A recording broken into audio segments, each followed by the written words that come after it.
जातक किस प्रकार की विद्या ग्रहण करेगा। और जनरली विद्याएं तो कई प्रकार की होती हैं, पर वास्तविकता में किस ग्रह से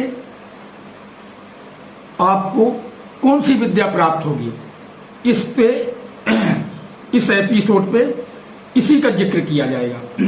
मित्रों, विद्या तो कई प्रकार की है। जैसे नंबर 1 लिटरेचर यानी साहित्य विद्या। नंबर 2 ग्रामर विद्या, ग्रामर यानी व्याकरण विद्या। तीसरे नंबर पे है मैथमेटिक्स यानी गणित विद्या। चौथी विद्या लॉ जैसे कानून विद्या। पांचवी एस्ट्रोलॉजी मीन्स ज्योतिष विद्या। अध्यात्म विद्या किसे स्पिरिचुअल साइंस।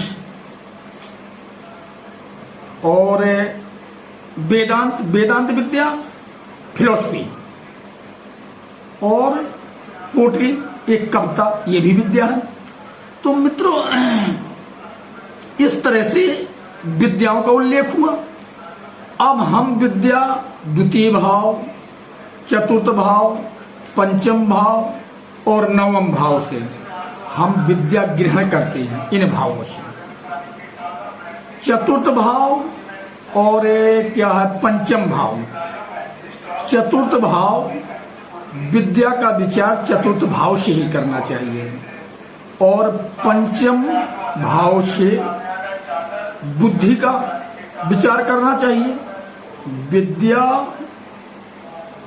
और बुद्धि दोनों में बड़ा घनिष्ठ संबंध है। और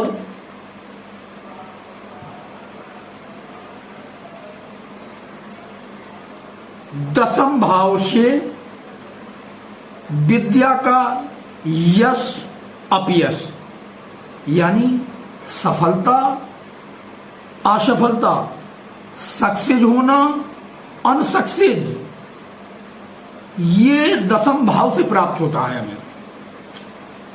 जैसे मान लीजिए यूनिवर्सिटी का एग्जाम है, अब उसमें आप उत्तीर्ण होंगे या ना होंगे, ये दसम भाव आपका क्लियर करेगा। अब किस ग्रह से हमें कौन सी विद्या प्राप्त होती है, ये एक महत्वपूर्ण मोस्ट इंपोर्टेंट सब्जेक्ट है।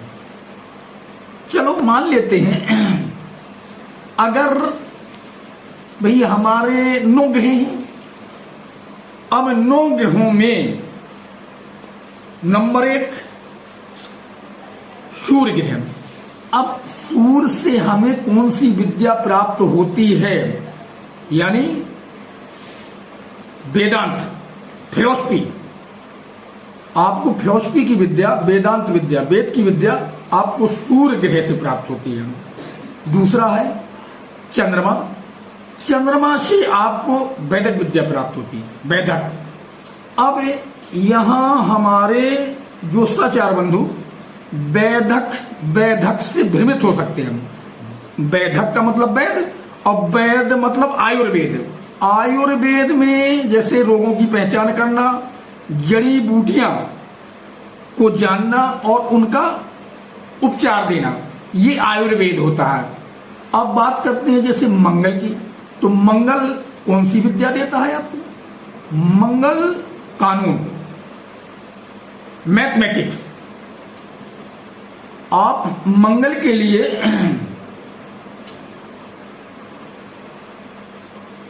न्याय और गणित विद्या का विचार हम मंगल से करते हैं। अब चौथा ग्रह होता हमारा बुध। बुध से भी हम वैदक यानी वैदक आयुर्वेद से संबंधित विद्या ग्रहण करते हैं। गुरु वेद, वेदांत, व्याकरण, ज्योतिष विद्या का विचार हम गुरु ग्रह से करते हैं। तत्पश्चात शुक्र ग्रह। अब पांचवा होता है हमारा सूर्य, हाँ जी, शुक्र। अब शुक्र ग्रह से हम कौन सी विद्या ग्रहण करते हैं? जैसे गान विद्या है, व्याख्यान, साहित्य आदि हम शुक्र से ग्रहण करते हैं। शनि और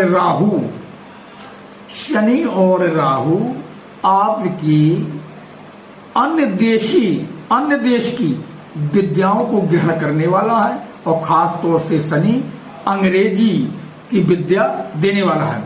इस तरह से हम लोग या हमारा जातक जन्म के समय बैठे हुए ग्रहों में इस तरह से विद्या प्रदान करता है।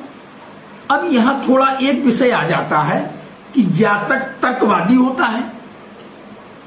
तो भाई जातक तर्कवादी ऐसे योग में होता है कि भाई अगर आपकी कुंडली में बुध है, बुध से त्रिकोण या केंद्र में आपका पंचमेश बैठा है, तो जातक उत्तम तर्कवादी होता है। कहने का अर्थ, या शुभ ग्रह के साथ या शुभ ग्रह की दृष्टि में है पंचमेश आपका अपने बुध से, तो जातक उत्तम तर्कवादी होता है। दूसरा, दसम भाव की एक एग्जाम्पल दे देता हूं।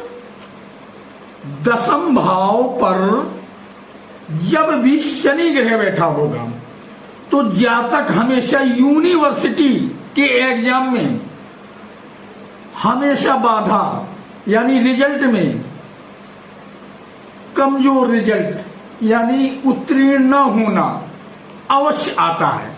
ये एकदम सटीक योग बता रहा हूं। ओम गम गणपति नमः। ओम नमः शिवाय।